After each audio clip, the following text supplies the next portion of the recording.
पूर्ण रस्त्यावर टॉयलेटचं पाणी असतं, आम्ही ते हाताने साफ करतो.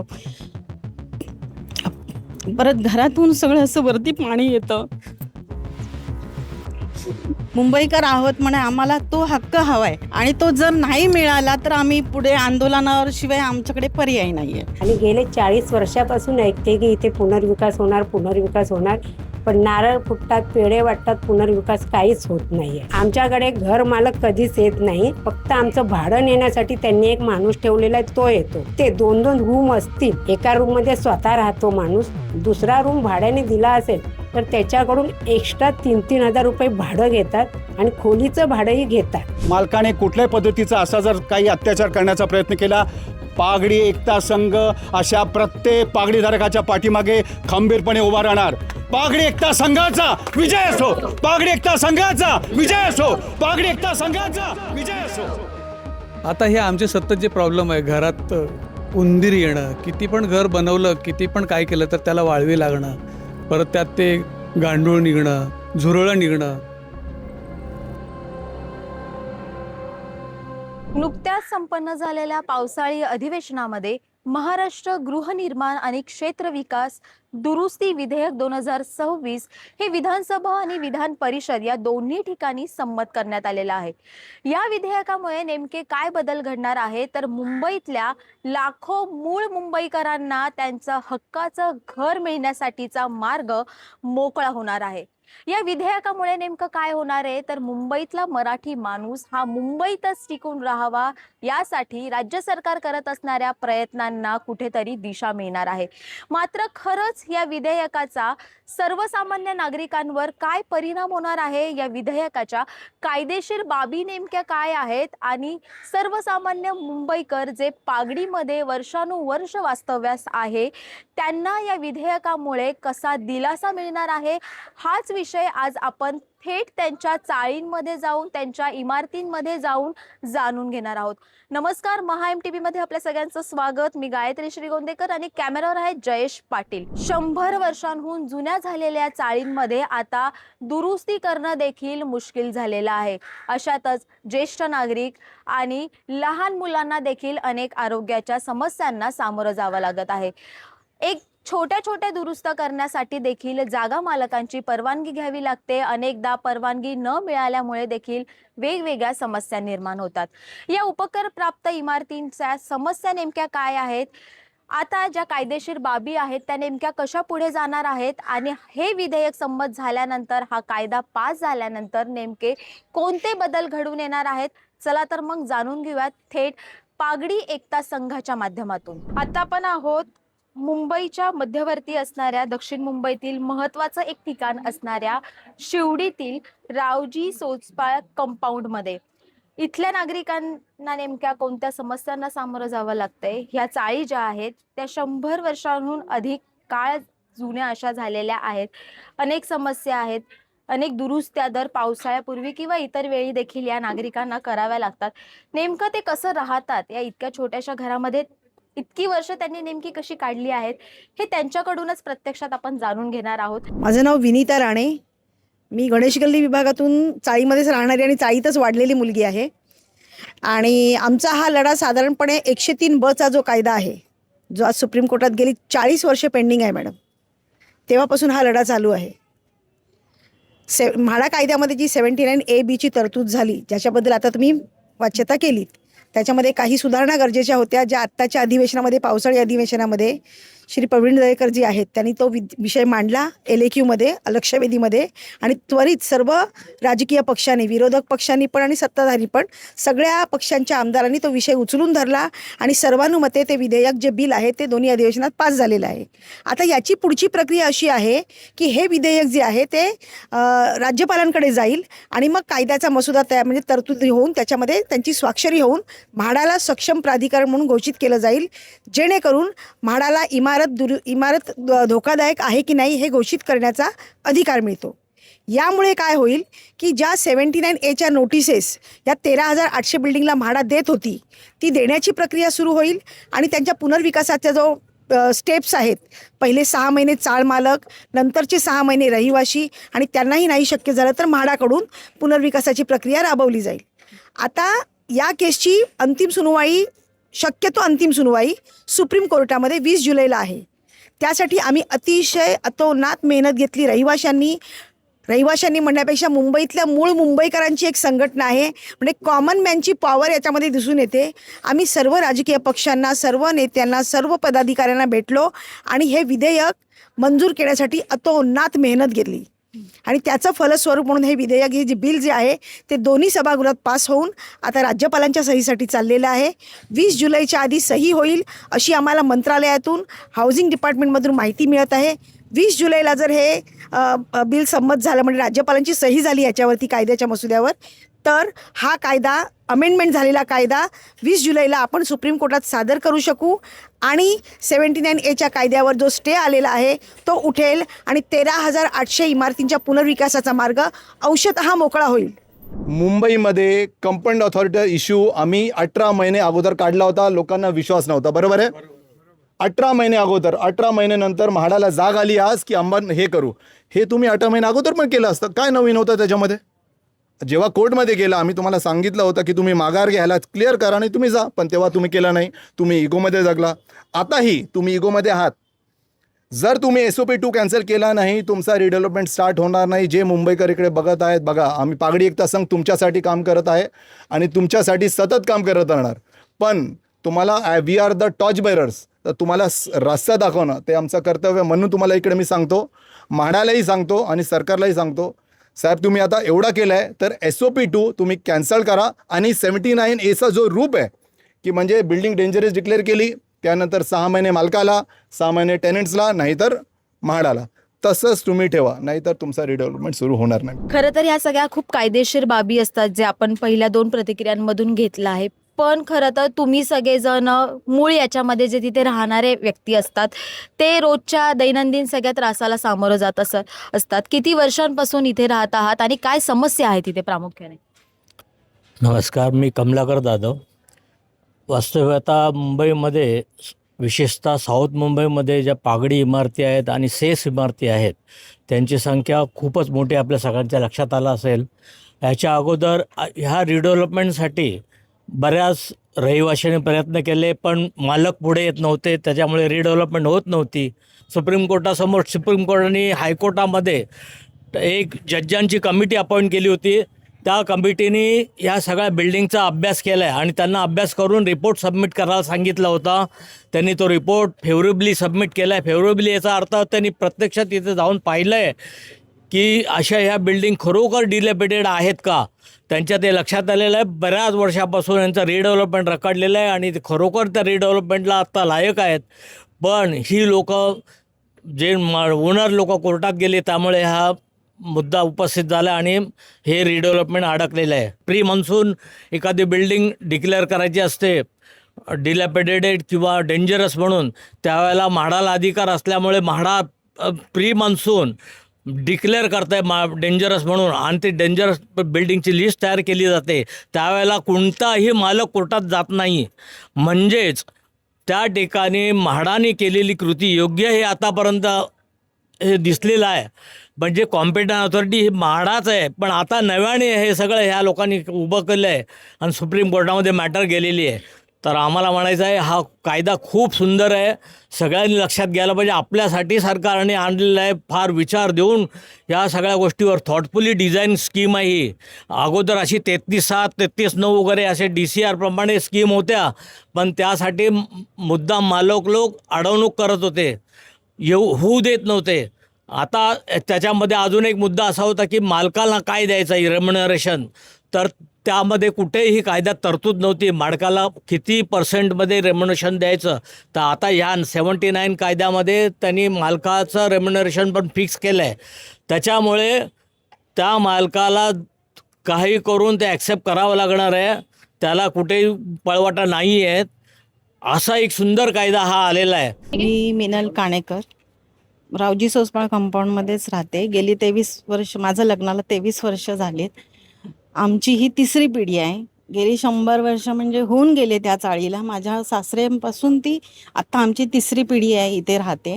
पण आम्ही खूप त्रास काढला आहे आत्तापर्यंत. म्हणजे मी तरी हा एवढ्या एकही पावसाळा असा गेला नाही की टॉयलेटचं पाणी बाहेर आलं नाही आहे.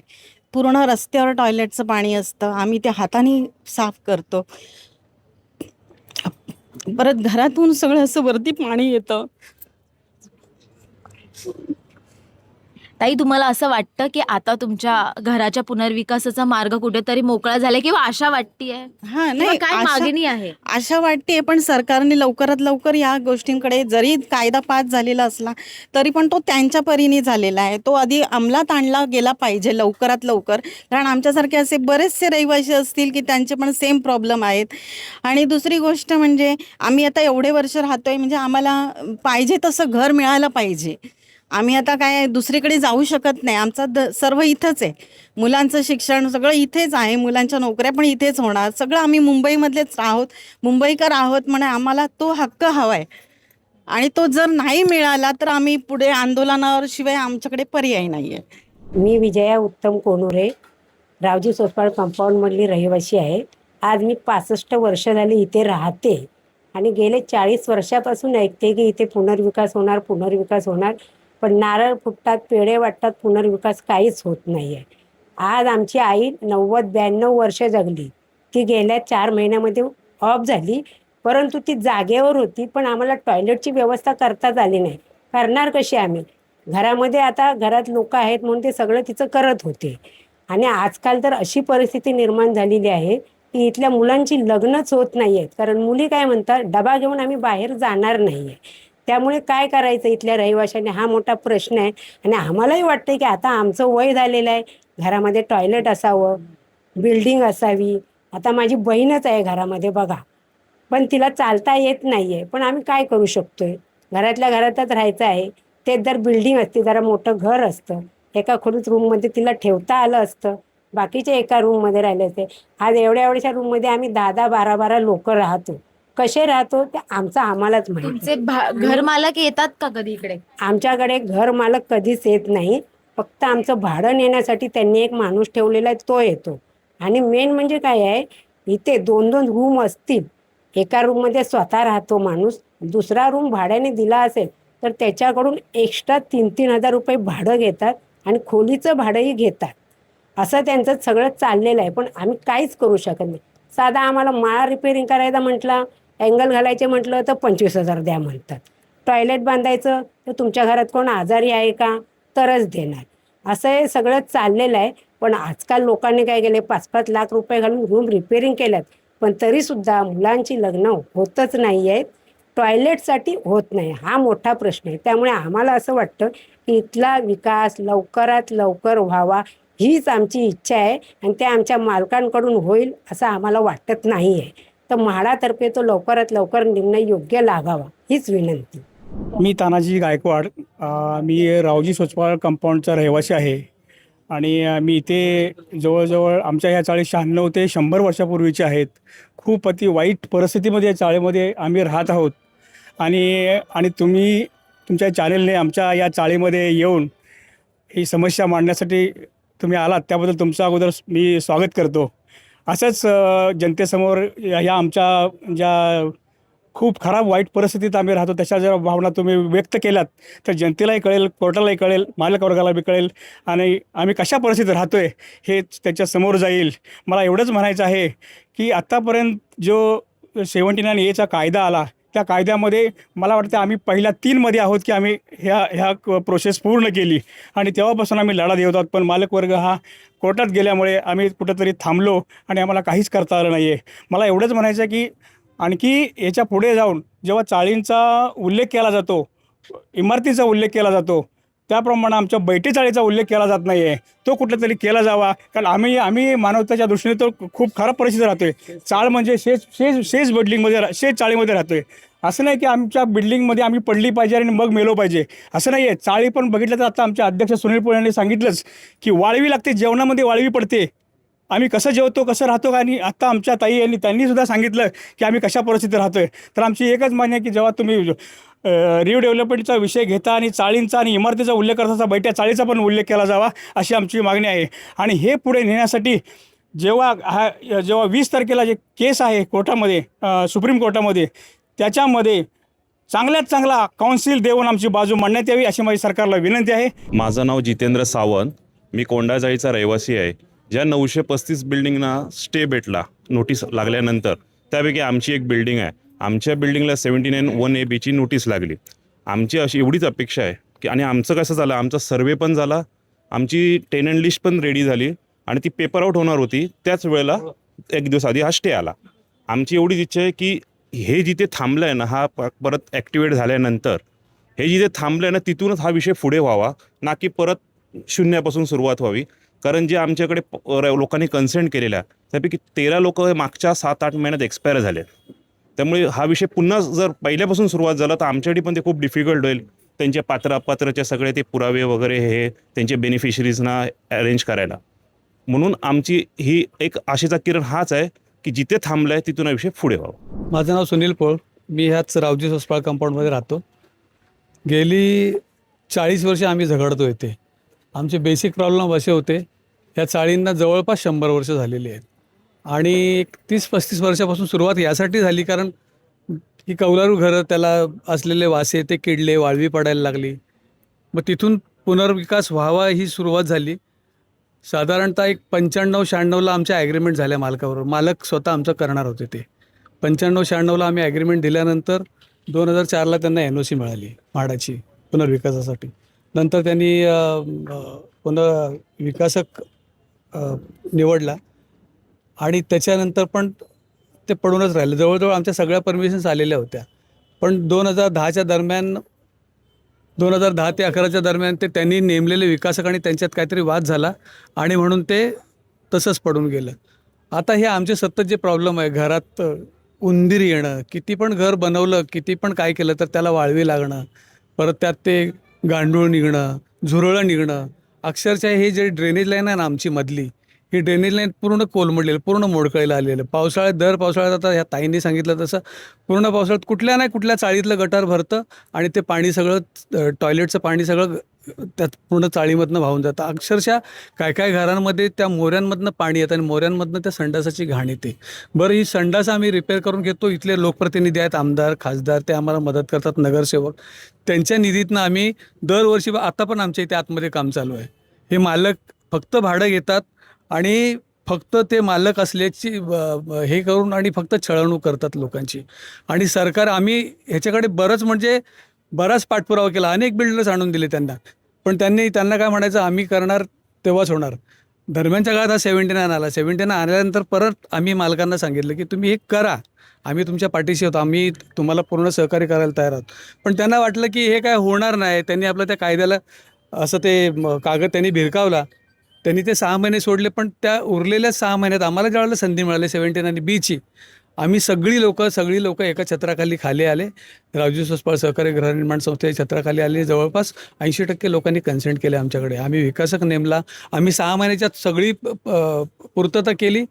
आमचं प्रपोजल सबमिट झालं आणि तिथून स्क्रुटिनीची फी भरल्यानंतर खाली आलं स्क्रुटिनी व्हायला आणि तिथून मग कोर्टात गेले आणि त्यांनी उच्च न्यायालयात गेले आणि त्यांनी स्टे दिला. आता न्यायालय काय करतं आहे हा सगळ्यात मोठा प्रश्न आहे. कारण जसं आधी सांगितलं गेलं की म्हाडाला पूर्ण अधिकार असायलाच पाहिजे, कारण म्हाडाच्या नावात मुंबई इमारत दुरुस्ती पुनर्रचना मंडळ सगळे शब्द आले. मुंबई इमारत दुरुस्ती पुनर्रचना सगळे शब्द आले, तरी पण म्हाडा कॉम्पिटंट ऑथॉरिटी नाही, हा जो समोरच्या लोकांनी युक्तिवाद केला आणि न्यायालयाने पण तो मान्य केला, हे थोडं म्हणजे किचकटच होतं. आता सुप्रीम कोर्ट काय करतं आहे त्याच्यामध्ये आम्हाला तर आशा तर आहेच, व्हायला पाहिजे. कसं आम्ही पण जसं आत्ता सांगितलं आम्ही पण आम्ही सबमिट केलं. आमचं पण असंच मत आहे की जे जिथे थांबलं आहे तिथूनच पुढे सुरुवात झाली तर आमच्या पुनर्विकासाचा मार्ग मोकळा होईल असं आम्हाला वाटतं. गेल्या 100 वर्षापासून हा मुद्दा मालक वर्गाने अडवून धरलेला आहे. मालक वर्गाच्या ह्या जमिनी मुंबई शहरामध्ये प्रचंड प्रमाणामध्ये आहेत. 13,800 इमारती ज्या आता सध्या पागडीमध्ये आहेत, त्या पागडीमधल्या इमारतींचा विकास हा कधीच व्हायला हवा होता. कारण 100 वर्षापासून ही रखडलेली पुनर्विकासाची प्रक्रिया का नाही बरं आतापर्यंत ह्या लोकांनी केली, तर याच्या पाठीमागे मालक वर्गाची जी भूमिका आहे की मालकाला त्या जागेचा हक्क सोडायचा नाही, तिथल्या पागडीधारकांना त्यांच्या हक्काचं घर द्यायचं नाही, त्याच्यावरची फक्त भाडी घ्यायची आणि त्या लोकांना त्या नरकामध्ये तशाच पद्धतीने जगू द्यायचं, अशी त्यांची भूमिका आहे. पण या भूमिकेला महाराष्ट्र शासनाने आणि म्हाडाच्या वतीने आत्तापर्यंत न्याय देण्याचा प्रत्येक वेळेला प्रयत्न केला गेलेला आहे. पण काही मंडळी आहेत की त्यांना हा विकास नको आहे. कारण याच्यामध्ये काही मालकांच्या ज्या इमारती आहेत त्यातले काही सत्ताधारी पक्षातली माणसंसुद्धा आहेत, विरोधी पक्षातली सुद्धा माणसं आहेत की त्यांच्या त्यात चाळी आहेत आणि त्यांना हा विकास नको आहे. पण माडाच्या माध्यमातून गेल्या 1.5 वर्षापासून पागडी एकता संघाच्या माध्यमातून आत्तापर्यंत आम्ही हा लढा इथपर्यंत आणलेला आहे. माडामध्ये हा कायदा आम्ही पारित करून घेतला. याच्या पुढची आमची फार मोठी दुसरी एक लढाई आहे, ती म्हणजे मालक वर्गाबरोबर आम्हाला ज्या पद्धतीने म्हाडाने नियम घालून दिलेले आहेत त्या नियमाप्रमाणेच हा विकास घडला पाहिजे. मनमर्जी चालणार नाही. मालक कुठल्याही पद्धतीने येणार, म्हणणार मी तुम्हाला एवढाच FSI देणार, मी तुम्हाला कॉर्पसच देणार नाही, मी तुम्हाला बँक गॅरंटी देणार नाही. या सगळ्या गोष्टी इथून पुढे सगळ्या बंद होणार. त्यासाठी आमचा हा सततचा लढा चालू आहे.